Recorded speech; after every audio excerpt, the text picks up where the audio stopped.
The sound of digging stayed in her ears long after the screams faded. That was the most chilling part for Nena, who heard the whole thing later from her uncle. The day her cousin was nearly buried alive by men who smiled while borrowing a machete. It all happened in their village, Umwala, a quiet place in southern Nigeria where everyone thought they knew everyone. It started like any other morning. Her cousin, Chioma, had gone to the farm with her father to fetch firewood. They were planning to use it later to roast cassava and make curry for the week. Chioma was stacking dry branches while her father was cutting more nearby. The sun was out. The bush was calm. Then two men rode up on an okada. They greeted politely.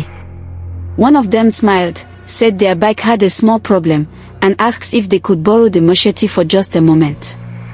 They said they needed to tighten something. Chioma's father didn't think twice. He handed it to them. The moment they got the machete, they wheeled the bike closer to Chioma. And before anyone could say a word, they grabbed her. One held her down, the other tied her legs and hands with rope they pulled from a bag. Her father tried to fight, but they hit him hard with the flat of the blade and knocked him to the ground. They shoved Chioma onto the bike and drove off, fast. No license plate. No trace. They took her far, into a remote part of the bush where no one passed unless they were hiding something. When they got there, they covered her with a white cloth, like a body already gone. Then they began to dig. Not deep. Just enough to hide her. Chioma realized what was happening. She started screaming. She screamed like her lungs were on fire. By some miracle, there were vigilantes nearby. They had been patrolling the area after hearing complaints of strange sounds in the bush in recent days. When they heard Chioma's screams, they followed the sound. The moment they arrived, they caught two of the men. One managed to escape into the bush. They rescued Chioma, untied her, and calmed her down. Then they dragged the two men to a nearby tree and tied them up. It was there they confessed. They said they were working for someone. A man called Chief Izaga. That name made everyone stop. Chief Izaga was known. He was rich. Drove big cars. Sprayed money like water at every party. Ran a shop in town and called himself a traditional healer.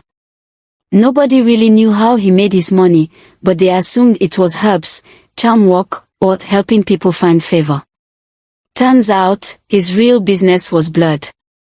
After the confession, the vigilantes went straight to Chief Izaga's house. He wasn't home, but some of his boys were. They arrested them on the spot. Then they noticed something strange. Part of the compound had soft soil, like it had been dug up recently. The ground sounded hollow when tapped. Suspicious, they started digging. What they found made some men run out vomiting. Bodies. Not just one. Not two. They found 6 corpses stacked in the pit. One was a pregnant woman. The smell was so strong they had to cover their noses. But there were still more hollow patches in the yard. People started gathering. Word spread fast. By nightfall, Chief Izaga's house had been burned to the ground by angry youths. Government officials arrived the next day and leveled the remaining structure. And Chief Izaga? They found him less than 48 hours later, trying to cross the border, dressed in a pastor's robe with a fake passport.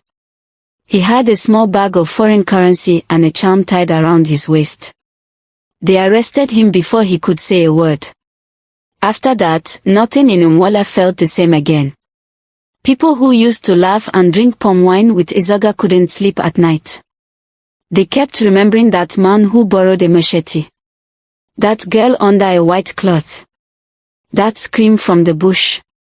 Since then, if someone suddenly becomes rich, the village asks one question first. Where did the money come from?